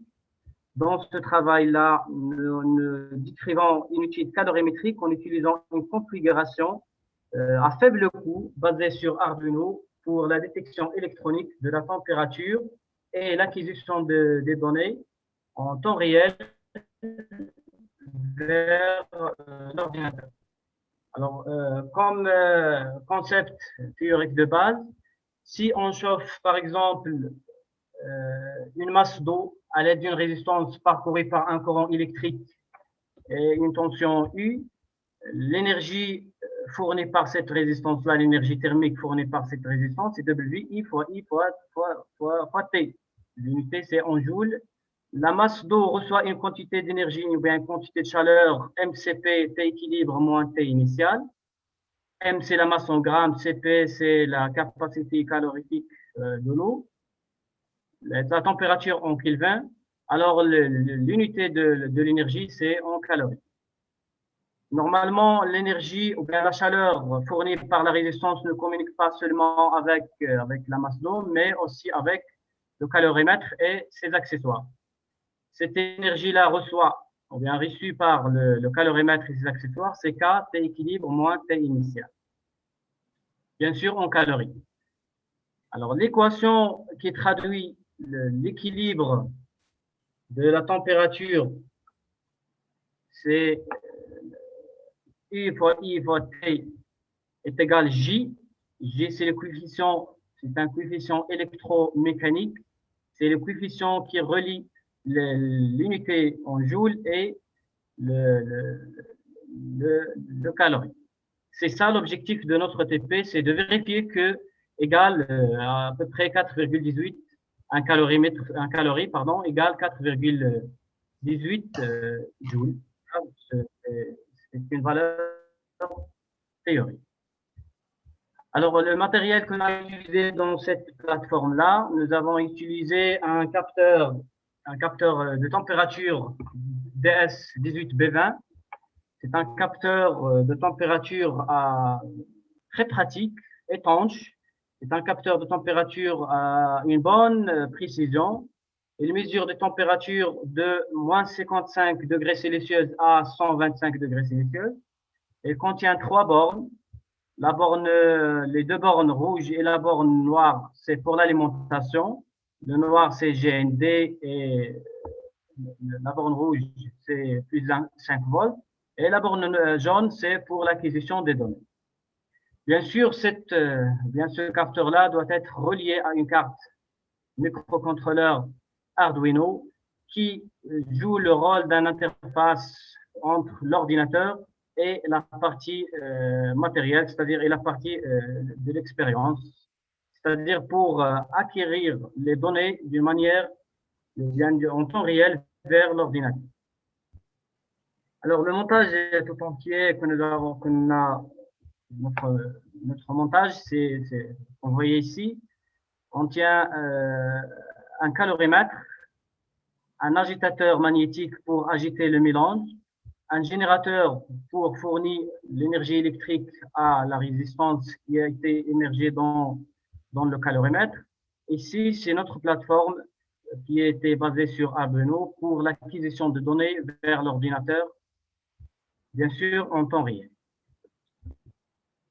Alors,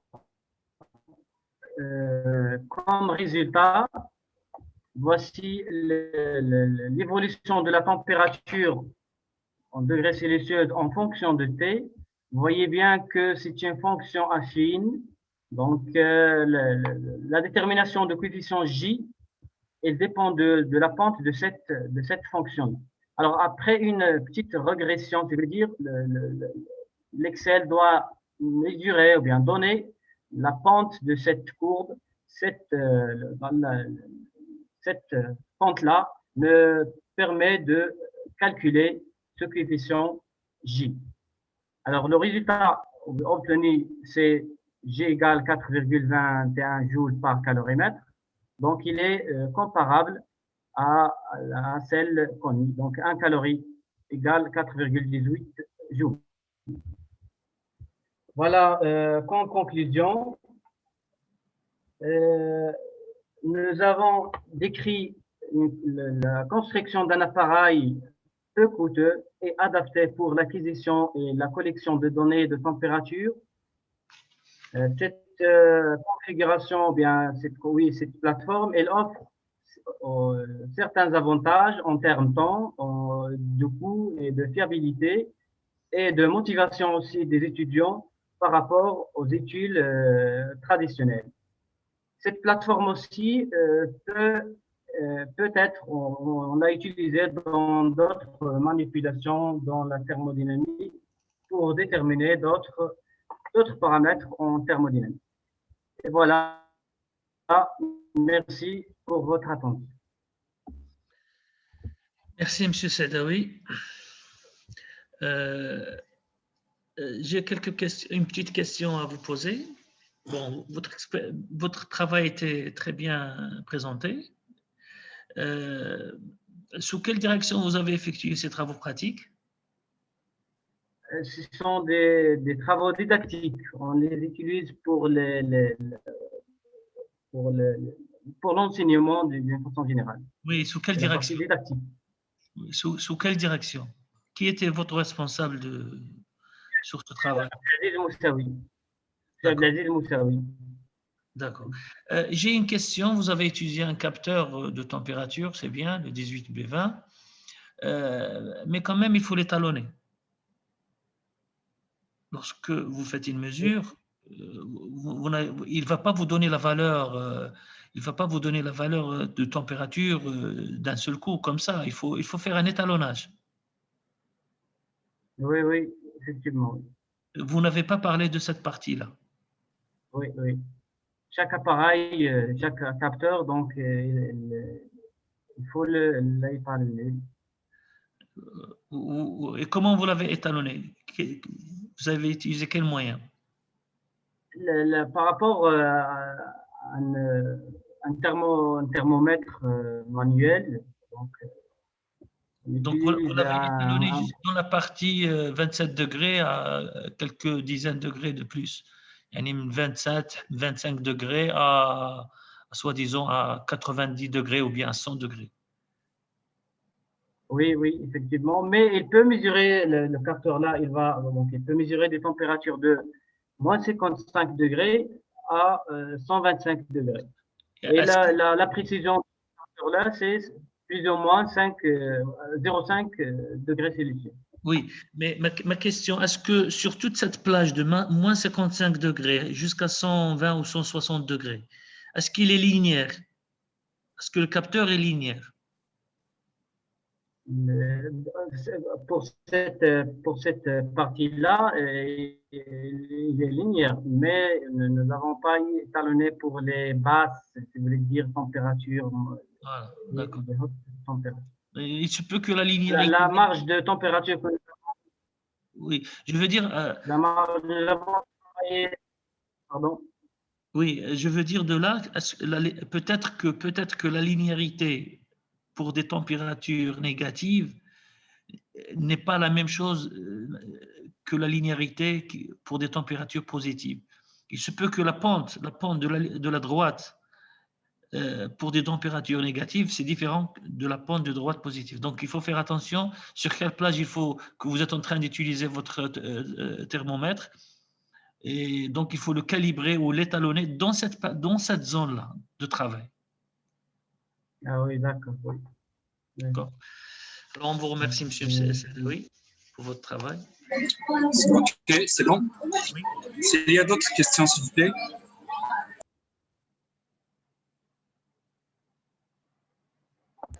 Sinon, on passe à la dernière. Ok, présent. Mohamed Zarouali. Mohamed Zarouali.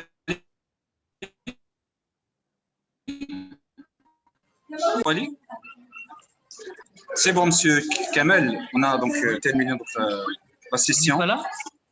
Non. Il n'est pas là, monsieur. Vous avez Absent. Il est absent? Non, il est là. Il est là? Il est là, oui. Ouais. D'accord, ok. C'est bon, Mohamed Zarouali.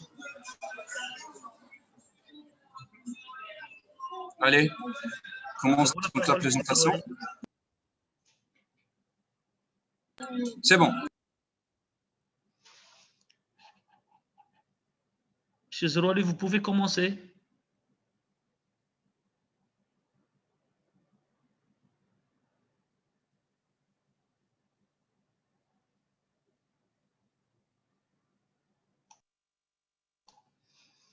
Apparemment, il y a un problème du son là. On ne vous entend pas, monsieur Zarouali.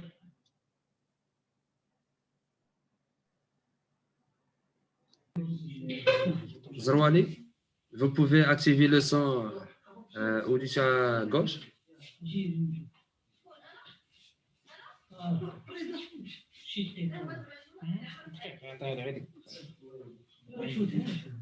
Zarouali, on n'entend pas.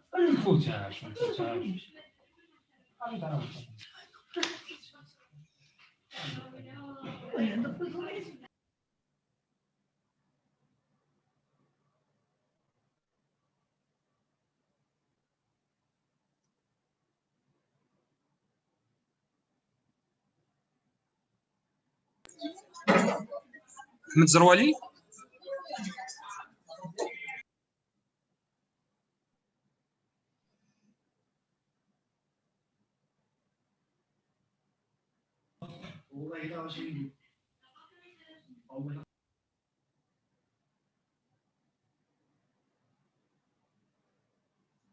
Zarouali, vous êtes activé le son. Tu peux le parler.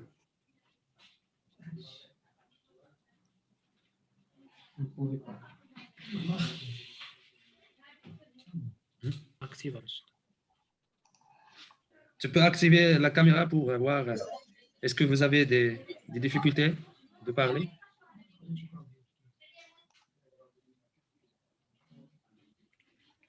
Sinon, donc,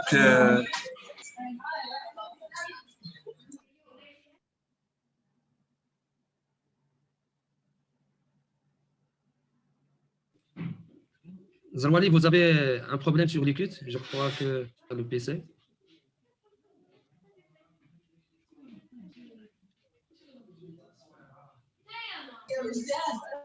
Kamel. Oui. Sinon, donc, c'est bon. S'il y a des problèmes techniques. On va patienter peut-être dans 2 minutes de plus. Ah ouais, Peut-être il est…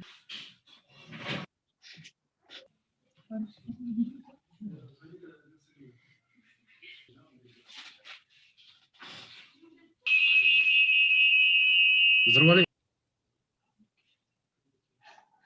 Monsieur Zrouali, au moins activez la caméra.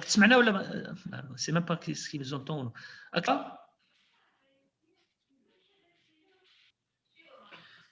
كتسمعنا محمد؟ ما كتسمعناش؟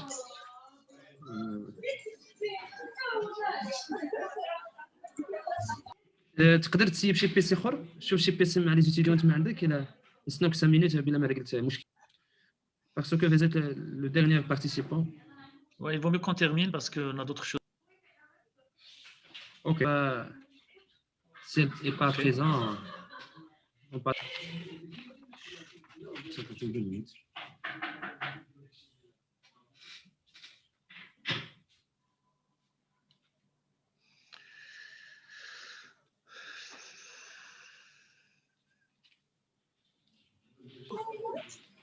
C'est Kamel.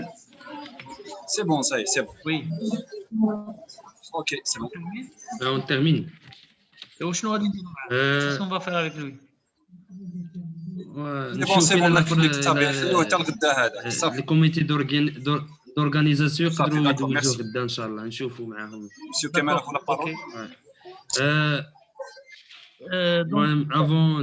Avant de finir cette session, je vous remercie les participants pour leur s'il vous plaît, et de participer sur. Quel est le modérateur, Monsieur Kamel, s'il vous plaît. C'est pas grave. Ok.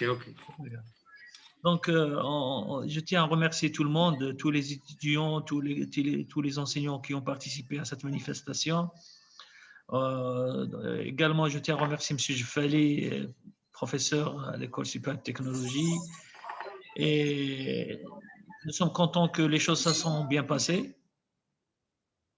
Et Inch'Allah, pour une autre occasion, on fera de notre mieux. D'accord? Donc, on va Merci. Allez, au revoir. Au revoir tout le monde. Au revoir et bonne chance.